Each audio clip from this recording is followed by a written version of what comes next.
어느 모임에서 사회자가 나 따라 하세요 하면서 개나리 개나리 송아지 송아지 하면서 그렇게 한 1분 동안 따라하라 한 다음에 자 여러분들 같이 우리 한번 개나리 노래 불러봅시다 했더니 사람들이 개나리 개나리 얼루 개나리 하며 노래를 불렀대요. 사람들의 마음이 이렇게 쉽게 동화되고 그렇게 움직인다 하는 것입니다. 유대인의 전설에 의하면 하나님께서 세상을 창조하시고 사람을 창조하시고자 할 때 당신 보좌 주위에 있는 천사들과 의논을 했답니다. 그때 의의 천사가 앞에 나서서 하나님께 하나님 사람을 만들면 안 됩니다.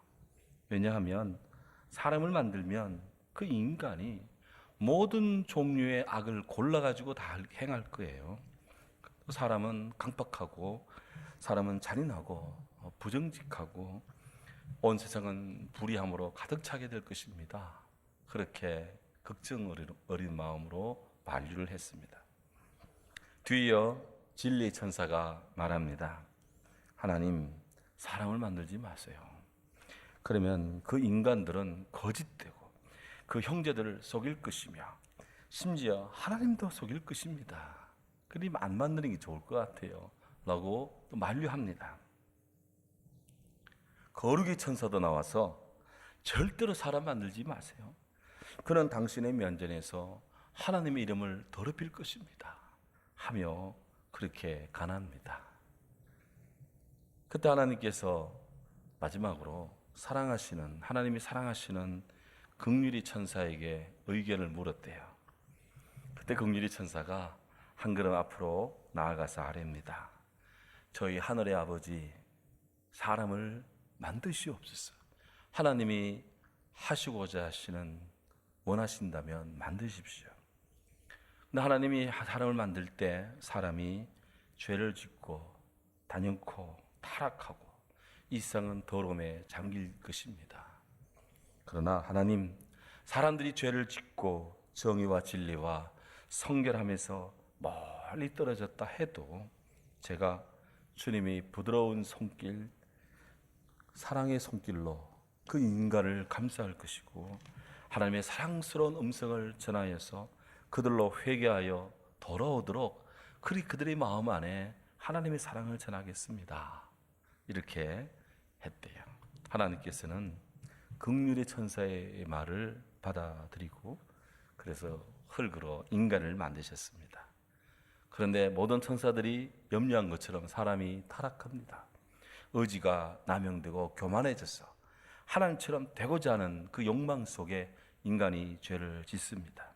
하지만 긍휼에 가득한 하나님은 아들 예수 그리스도 주님을 독생자를 보내시면서까지 우리 인생을 구원해 주시고 용서해 주시면서 하나님의 사랑의 손길을 펼쳐 주셨습니다. 그렇습니다. 우리 인간은 전적으로 부패하고 타락한 존재입니다. 인간 스스로는 하나님께 나아갈 수 없고 구제불능의 그런 존재입니다. 그러나 자비로우신 긍휼의 은총이 많으신 하나님의 사랑은 예수님의 십자가의 죽으심과 부활의 사랑 앞에 믿음으로 고백하는 주의 자녀들을 우리 하나님 건져 주십니다. 하나님의 사랑은 죽음보다 깊은 우리의 죄를 사해 주시고 허물을 덮어 주시며 용서해 주십니다. 우리는 이 사랑을 힘입어 오늘 여기 이렇게 서 있고 하나님 앞에 예배할 수가 있습니다. 오늘 예수님께서 바로 이 하나님의 긍휼의 사랑으로 저와 여러분 우리들을 주님의 나라로 초청하고 있습니다. 성경 말씀합니다. 긍휼히 여기는 자는 복이 있나니 긍휼히 여김을 받을 것이며. 이 말씀의 의미를 보다 쉽게 파악하려면 다양한 성경 번역을 참고해 보는 것도 좋을 법합니다. 현대어 성경에 보면 친절과 자비를 베푸는 사람들은 행복하다. 하나님이 그들에게 자비를 행할 것이다. 그렇게 말씀을 전합니다. 공동번역 성경에는 자비를 베푸는 사람은 행복하다. 그들은 자비를 입을 것이다. 그렇게 말씀을 전합니다. 영어 성경 킹 제임스 버전이라는 성경에 보면 Blessed are the merciful, for they shall be obtain mercy 이렇게 되어 있습니다. 우리말로 직역하면 자비로운 자들은 복이 있나니 그들이 자비를 얻을 것임이라. 그렇게 성경은 전합니다. 오늘 말씀의 핵심 단어는 긍휼입니다. 긍휼. 이 긍휼은 불쌍히 여길 긍, 구휼할 휼의 결합입니다. 긍휼은 불쌍히 여겨 돌아본다, 돌보아준다 그런 뜻이에요. 이 긍휼이란 말의 유사 동의어로 자비, 연성, 온화함, 또 자선, 부드러움, 자애, 동정심, 온유, 자애, 또 용서, 관용, 친절 이런 말들이 다 유사한 언어들입니다. 구약 성경의 언어로 히브리어로 하나님의 사랑을 나타낼 때 헤세드라고 하는 유명한 단어가 있습니다. 그와 함께 긍휼을 이야기할 때 바로 라함이라는 단어를 씁니다. 우리 라함이라는 단어가 정말 귀하다는 것을 알아야 됩니다. 히브리어 가운데 여성의 자궁을 뜻하는 레헴이라는 말의 어원이 바로 라함입니다. 뭔가 느껴지는 부분이 있잖아요. 분명한 것은 이 땅에 있는 모든 생명은 다 어머니의 태 속에서 출생합니다. 모든 생명이 어머니의 삶 속에서 거기서 나옵니다. 이 생명을 보듬어주고 또 품어주고 사랑의 명작품들이 모든 이 땅의 자손들입니다. 이 사랑은 그 가정과 그 사회에 절대적으로 주도적인 사랑입니다. 어머니의 이 사랑은 모든 자식에 필요한 모든 것을 아낌없이 나누어주는 그 사랑입니다. 당신의 체온과 영양과 피 사랑까지도 아낌없이 주는 어머니의 사랑이 바로 태사랑. 이 사랑에 의해서 오늘 저와 여러분들이 여기에 존재합니다. 어머니 태의 그 자궁 같은 그런 사랑을 바로 라함, 긍휼이라고 하는 것입니다. 하나님이 우리를 이런 사랑으로, 어머니 같은 사랑으로 우리를 불쌍히 여겨주고 우리를 돌봐 주신다는 거예요. 이 긍휼의 사랑은 인간들의 전유물만이 아닙니다. 여타 동물들에게도 비록 본능적이지만 자기 자녀를 아끼는 그런 불쌍히 여겨주고 돌보는 긍휼의 사랑이 존재합니다. 요즘 저희 교회 화단에 꽃들이 만발해 있습니다. 세상을 보면 그냥 막 속상하고 막 그냥 기분 별로 안 좋은데, 그래도 교회 와서 주의 교회 화단을 보면 그렇게 마음이 기쁘고 온 꽃들이 다 환영하는 것 같아서 얼마나 기쁨이 많은지 모르겠어요. 그런데요, 더 감사한 것은 꽃들이 만발하고 나무들이 잘 자라고 있으니까 새들이 날라오더라고요. 조그마한 새도 오지만 제 팔뚝만한 새도 오더라고요. 와서 먹을 거 돌라고 하는데 짹짹하길래 그냥 복들이 남은 밥도 던져주고 빵도 던져주고 하면 맛있다고 하면서 인사하고 가더라고요. 이 새들이 말이죠, 새끼를 넣으면 자기 둥지에 새끼들이 있습니다. 어미는 새끼를 돌보다가 때가 되면 날아가서 뭔가를 먹이를 잡아서 뱃속에 집어넣어 가지고 옵니다.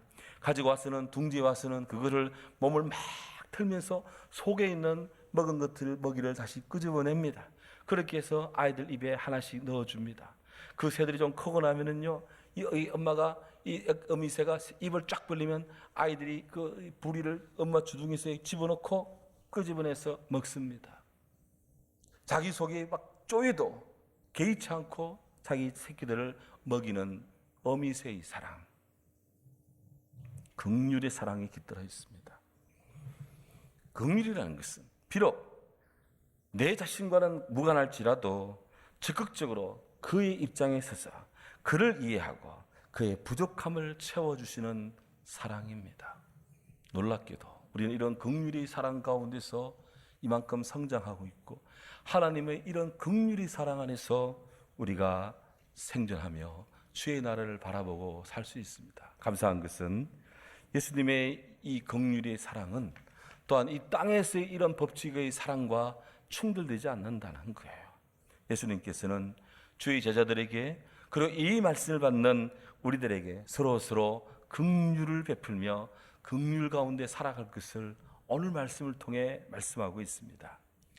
북유럽 르네상스 시대를 대표하는 여러 화가들 중에 피테로 브루헬이라는 화가가 있습니다. 이 화가가 유명한 그림을 여러 점 그렸는데요. 우리 성도님들이 바벨탑 어떤 그런 이야기 나올 때 성경 대백과사전 보면 바벨탑 사진이 그림이 그려진 것들이 나와요. 바로 그것이 그 바벨탑이 이 브루헬의 작품입니다. 근데 이 피테로 브루헬 이 화가의 남겨진 유작 중에 예수님의 긍휼을 잘 보여주는 그림 한 점이 있습니다. 바로 가늠하다가 현장에 잡힌 여인에 대한 그림인데요. 1565년도에 그려진 작품입니다. 피테르 브루헬은 요한복음에 나오는 이 드라마틱한 일화를 16세기 농부의 시선으로 아주 작은 판넬 위에 회색 음영을 적용해서 아주 그림을 정교하게 그렸습니다. 그 그림을 자세히 보면 그 가늠하다 현장에 잡힌 그 그녀의 주위에 그녀를 고발하는 고발자들이 또 더불어서 그녀를 매개로 삼아 예수님을 정죄하고자 하는 그런 잠재적인 암살자들이 빙 둘러싸서 죽음의 처형을 강요하고 있습니다. 홀로 만인의 지탄을 받고 있는 이 여인은 고립된 채 어쩔 줄 모르고 서 있고 그녀 옆에 예수님께서는 무릎을 꿇고 계십니다. 그 주님의 눈앞에는 지금 사람들이 곧 집어 던질 돌짝들이 몇 개 이렇게 있고요. 율법을 가르치는 교사와 여자를 방금 예수께 데리고 와서 지금 강력한 도전의 질문을 던지는 바리새인들이 예수님을 내려다보면서 압박을 가하고 있습니다. 성경에 따르면 그들은 예수님께 이렇게 질문합니다. 선생이요, 이 여자는 가늠하다가 현장에서 사로잡힌 자입니다. 율법에 따르면 이런 사람들은 모세께서는 돌로 치라고 그렇게 말씀했는데 예수님 당신은 어떻게 조치할 것입니까? 그렇게 도발적인 질문을 했습니다. 만약 우리 성도님들이 예수님 이 시대에 예수님의 모습으로 서 있다면 뭐라고 대답하시겠습니까? 어떻게 하시겠습니까? 지금 주님께 이 여인에 대한 척결을 강요하고 있는 그 사람들은 여인의 죽음을 당연시하고 스스로 의롭게 여기는 날카로운 눈으로 우리 주님을 주시하고 있습니다. 예수님은 당신의 눈앞에 흩어져 있는 처형도가 될 수 있는 돌, 그 돌들을 보십니다. 비정한 삶의 현실의 먼지 속에서 주님은 땅에 엎드려 그 가련한 여인의 그 마음을 주님은 지금 살피고 있습니다. 그런 주님이 공식적으로 답을 하십니다. 너희 중에 죄 없는 자가 먼저 돌로 치라. 적대적이고 합법적인 그런 분위기가 주류이고 대세를 이루는 이런 상황에서 주어지는 우리 예수님의 반응은 너무나도 자비로우신, 세상 사람들이 생각하는 모든 관념을 넘어서는 하나님의 사랑의 차원으로 인간의 마음을 지금 뚫고 계십니다. 요한복음은 사람이 행하는 도덕적 행동의 규범으로 율법에 호소하지 않습니다. 오히려 요한복음은 예수님께서 생명을 구원하기 위해 오신 사랑으로 엎드리셨다고 증거하고 있습니다. 무엇으로 이 세상에 이렇게 정죄하는 손길, 이렇게 날카로운 그런 구설들, 혀의 말들이 충만한 이 땅에 이 문제를 무엇으로 해결하겠습니까? 우리 주님의 엎드리신 사랑, 우리 주님의 낮아짐의 사랑, 그 여인의 마음 깊은 곳을 살피는 주님의 마음, 이런 주님의 긍휼의 사랑이 아니고는 이 병들고 갈라진 마음들을 치료할 묘약은 없다. 지금 이 여인이 지금 추궁당하고 있는 죄, 이 죄는 요한복음이 언급하고 있는 그 시대, 그 지역 사회에서의 엄밀한 보편화된 그런 죄입니다. 지금 이 여인이 추종당하고 있는 이 죄는 오늘 우리 한국 사회에 편만한 삐뚤어진 성적 타락의 이런 모습이기도 합니다. 여기에는 청소년 N번방, 거기에 연관된 모든 사람들뿐 아니라 대도시 어느 유명 인사에 이르기까지 구별이 없습니다. 우리의 삶은 실제로 회색 음영화되어서 우리는 살아가고 있습니다. 나는 의롭다, 깨끗하다, 나는 거룩한 척하지만 죄 없다고 주장하는 사람들 포함해서 모두가 다 거짓말을 하고 있습니다. 왜? 성경은 그들의 마음에 하나님 두기를 싫어하고, 그렇기 때문에 의인은 없고 하나도 없고 깨닫는 자도 없고 죄를 하나님을 찾는 자도 없고 다 치우쳐 무익하게 되고 worthless, 가치가 없는 사람들이 되고 선을 행하는 자 없나니 하나도 없도다. 그들의 목구멍은 열린 무덤이요 그들의 혀로는 속임을 밥 먹듯이 한다. 그 입술에는 독사의 독이 있고 그 입에는 저주와 악독이 가득하도다. 그 발은 피 흘리는데 빠르고 파멸과 고생이 그 길이 있어 평강의 길을 알지 못하는도다. 그들이 눈앞에 하나님을 두려움이 없도다. 톨스토이가 말한 것처럼 하나님이 없다는 세상에 못할 짓이 없기에 지금 여기 있는 사람들, 그 여인을 둘러싸고 유대에 고매하고 거룩한 자칭 의롭다는 사람들은 예수님에게, 이 여인에게 돌을 던지라 빨리 명하라고 그렇게 우리 예수님을 윽박지르고 있습니다. 우리 예수님이 취한 자세는 무엇이 있을까요? 사람들이 아무리 죄가 주름 같을지라도 예수님 앞에 나오면 눈과 같이 희어지고, 아무리 우리 죄가 불다할지라도 주님 보혈의 피 앞에 나오면 주홍같이 붉은 죄라도 흰 양털같이 되게 하시는 하나님의 사랑이 우리에게 있습니다. 예수님이 이 사랑을 가지고 그 여인 앞에 엎드려 있습니다. 하나님의 생을 이처럼 사랑하사 독생자를 주셨으니 이는 누구든지 저를 믿는 자마다 멸망치 않고 영생을 얻게 하려 하심이라. 우리 모두 예수님의 사랑을 믿고 고백하며 우리 모두 영혼 깊이 예수님을 영접하는 우리 모두 되기를 바랍니다. 만일 우리가 우리 죄를 자백하면 저는 미쁘시고 의로우사 우리 죄를 사해 주시며 용서해 주시며 우리를 모든 불의에서 깨끗하게 하실 것이요. 성경은 이렇게 전합니다. 우리 주님은 그 여인에게 정죄하지 않습니다. 도리어 그녀를 치료하는 자에게 이렇게 말씀했습니다. 너희 중에 죄 없는 자가 먼저 돌로 치라. 놀랍게도 오늘 이 말씀에 따르면 양심의 가책을 느껴서 나이가 든 어른으로부터 시작해서 젊은이까지 하나씩 다 나가고 오직 예수와 그 가운데 섰는 여자만 남았다고 성경은 전합니다. 나이가 많이 든 어른들 생각해 보니 내 안에 죄가 많이 있거든요. 그래서 그들이 먼저 돌을 놓았습니다. 그건 조용히 그 자리를 떠나갑니다. 그 다음에 남아있는 사람들 여전히 죄가 있음이 깨달아지고 또 돌을 입고 나가고, 마지막에 젊은 사람들 그들의 마음에도 자기는 정의롭고 의로운 줄 알았는데 알고 보니 자기들한테도 죄가 있어 돌을 놓고 나갔습니다. 성경은 오직 예수와 그 여인만 남은 상태에서 예수님께서 그 여인에게 물으셨답니다. 여자여, 당신을 고발하던 자들이 어디 있어? 너를 정죄한 자가 있느냐? 그렇게 물으셨어요. 여인이 답합니다. 주여, 없나이다. No one, sir. 주여, 없네요. 예수님 말씀합니다. 나도 너를 정죄하지 아니하노니 가서 다시는 죄를 범하지 말라. 나도 너를 정죄하지 않는다. 가서 다시는 죄를 범하지 마라. 이것이 복음입니다. 이것이 하나님의 사랑입니다. 이것이 십자가를 지신 우리 예수님의 긍휼의 사랑입니다. 세상 사람들은 당신 죄가 있어, 당신 과거에 이런 죄가 있어 하며 역사를 거슬려 캐고 또 캐고 또 캐고 또 캐고 그렇게 캐고 그렇게 캐대고 정죄하지만 우리 주님은 나도 너를 정죄하지 않으니 가서 다시는 죄 짓지 마라.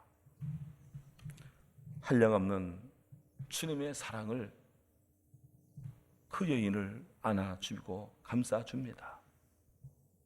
주께서는 한량없는 은혜의 말씀으로 그녀의 죄를 거부하고 의롭게 살라는 명령을 내리십니다. 하나님의 긍휼은 그 슬픈 거리 여인에까지 그렇게 확장이 되었습니다. 오늘 우리는 그 사랑의 옷깃으로, 우리는 그 사랑의 터치 가운데, 우리는 그 사랑의 이 주님의 이 보살핌으로 긍휼 안에서 오늘 죄인이지만 이렇게 용서받은 죄인으로 이렇게 서 있습니다. 이것이 하나님의 긍휼의 은혜의 절정인 줄로 믿습니다. 셰익스피어 영국의 대문호께서 이런 긍휼에 관한 시를 지은 적이 있습니다.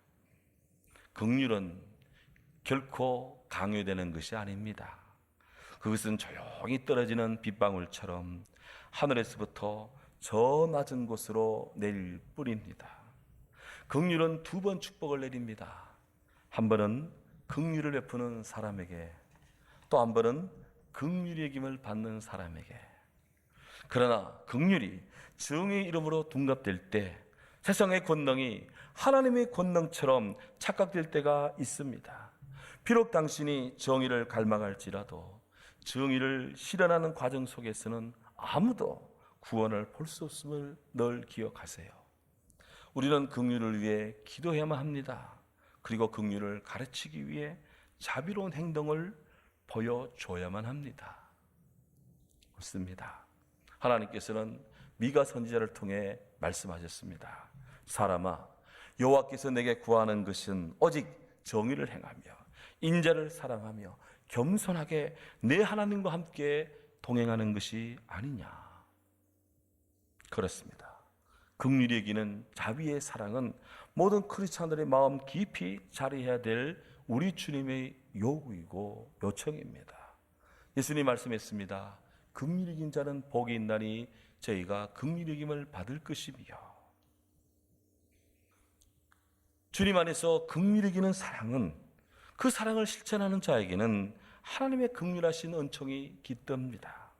초대교회 교부 가운데 클레멘트라는 교부가 있습니다. 이분이 이런 말을 했습니다. 긍휼에 대한 보상은 타인이 베푸는 긍휼이 아니라 하나님이 주시는 긍휼이다. 예, 클레멘트 교부의 충고는 매우 의미 깊습니다. 우리가 작은 긍휼을 베푼다 할 때 하나님의 긍휼의 필연적 근거가 되는 것이 아니라 하나님께서 긍휼을 베푸는 계기가 된다라는 것입니다. 우리가 누군가를 용서해 주면 주님이 우리를 용서해 주신다는 거예요. 우리가 누구를 도와주면 주님은 우리를 더 크게 도와준다는 거예요. 믿습니까? 예수님 말씀했습니다. 누구든지 제자의 이름으로 이 작은 자 중 하나에게 냉수 한 그릇 주는 자예요. 냉수 한 그릇도 주는 자는 내가 진실로 너에게 이르노니 그 사람이 결단코 상을 잃지 않으리라. 배고픈 어린이에게 빵 하나 주고, 배고픈 사람에게 라면 하나 끓여주고, 짜장면 한 그릇 사주고, 빵 하나 사주고, 목마른 자에게 물을 주고, 이렇게 하는 사람 결단코 상을 잃지 않겠다는 거예요. 하나님이 더 갚아주고 채워주시는 사랑이 있다는 거죠. 다윗은 역설했습니다. 허물의 사함을 받고 자신의 죄가 가려진 자는 복이 있도다. 마음에 간사가 없고 여호와께 정죄를 당하지 않는 자는 복이 있도다. 그렇습니다. 인생의 복은 우리 행위에 있는 것이 아닙니다. 인생의 복은 하나님의 긍휼히 여겨주시는 사랑 안에 있습니다. 사람은 누구나 예수님 십자가 긍휼의 은혜로서 죄 용서를 받지 않는다면 그가 아무리 세상적으로 뛰어나고 위대한 지위에 있다 하더라도 그는 불행한 인생입니다. 주의 십자가의 터치가 없으면 그는 멸망할 존재입니다. 하지만 예수님 십자가의 사랑 안에 긍휼의 은혜의 보혈 안에 있다면 그가 그 주의 은혜로 죄 용서를 받는다면 성경이 약속하는 여타의 축복들 또한 더불어서 그렇게 얹어주시는 우리 영혼 속에 임하는 하나님의 축복 안에 거할 것입니다.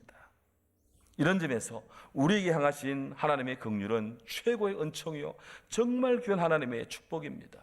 주님의 사랑을 받는 우리 사랑하는 성도님 모두 예수님의 사랑 안에서 서로를 긍휼히 여기고 존중하며 사랑하며 살아갑시다. 우리 주님의 긍휼하심이 온 성도들 심령과 자녀들과 가정과 미래 위에 흘러넘치기를 주의 이름으로 축원합니다. 생명의